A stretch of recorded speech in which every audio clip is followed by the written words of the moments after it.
Thank you, Madam Toastmaster, and thank you all for joining me today. My goal in this presentation is to present a picture of the WIP at MIS in the first 6 months of being on the MIS campus. And I want to share a bit about our future fundraising and events with the hope that you will support these ideas and allow for us to move forward in the planning of these events. The first 6 months of our partnership has been very successful. MIS's investment in this publication is a rainbow's leap in our shared vision for social change. We did have a bumpy start and didn't actually get off the ground until late February, but we've now effectively moved our publication platform onto the WordPress platform, and we've moved off of our servers in New York City, and we have now become part of the Middlebury server system. Once the move was complete, we did begin publishing again and reaching out to the MIS community.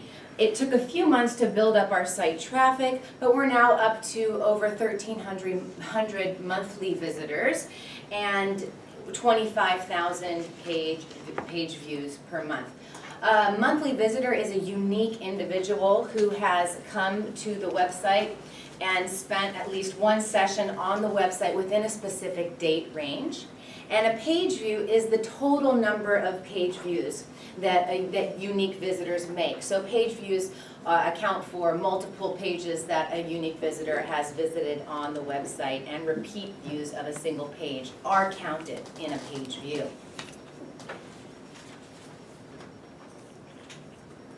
With the exception of Antarctica, we have been read on every single continent since our relaunch at MIS. And we have been read in 181 countries and territories. That's 181 countries and territories our readers hail from.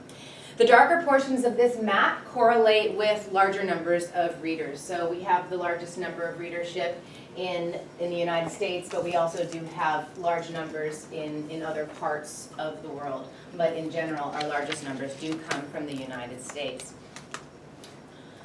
It took some time for comments to begin populating on our website again. It wasn't until a graduate assistant noticed in May that we didn't have the commenting feature on, but the commenting feature is now on, and we are generating the kind of conversation that we're known for on the WIP.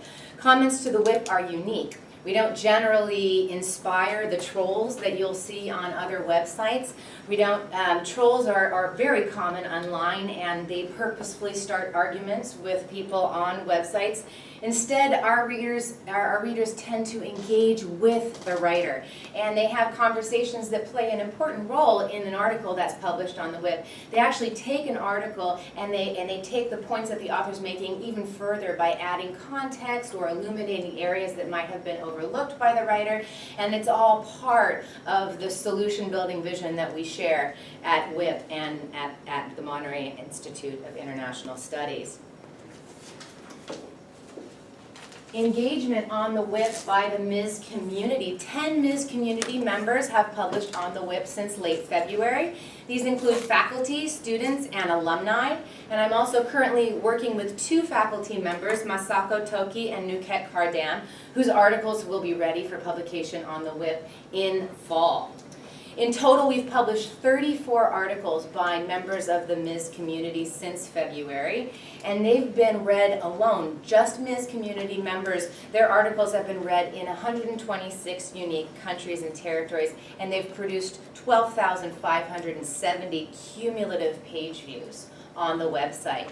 In the fall, I will also be collaborating with Professor Nuket Kardam to incorporate the WIP into her Global Women's Human Rights course.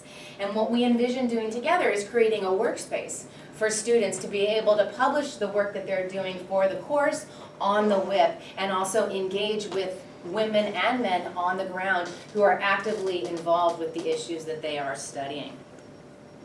We've received quite a bit of, I'm sorry, I forgot these slides.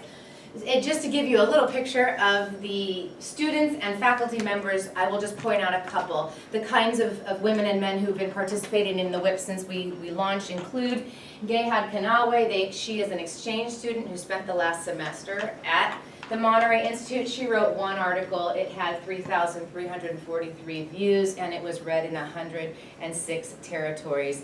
Other contributors include graduate assistants, faculty members, students, and alum. We've had quite a bit of positive media coverage since we joined the Monterey Institute. The first media coverage was on the Herald when we made our partnership, and we were recognized by Claudia Melendez, who is a regular contributor to the education beat at the Herald.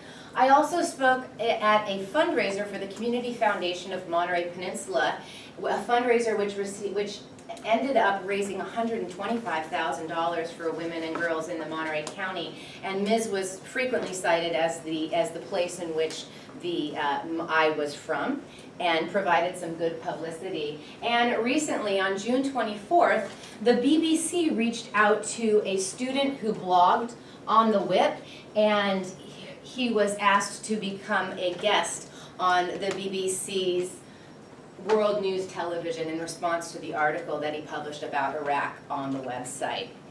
We've had a very successful fundraising go in the time that we've been at Ms. We started fundraising at the end of last month, and we have raised $17,191 from 23 individuals, the RK Foundation and the Tides Foundation. We've sent out 5 proposals that are within the Ms. community right now, gaining approval to be sent to the different foundations. And those proposals are all for grants that focus on human rights and women and girls.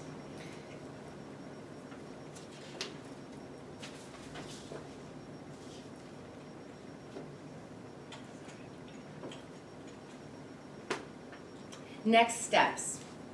In the future, we're going to be hosting several more fundraising and events where we're having guest speakers come to the Ms. campus.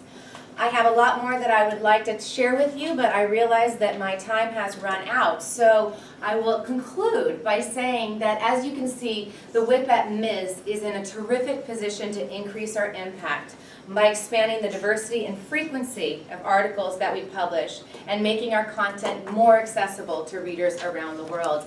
Thank you very much for your time.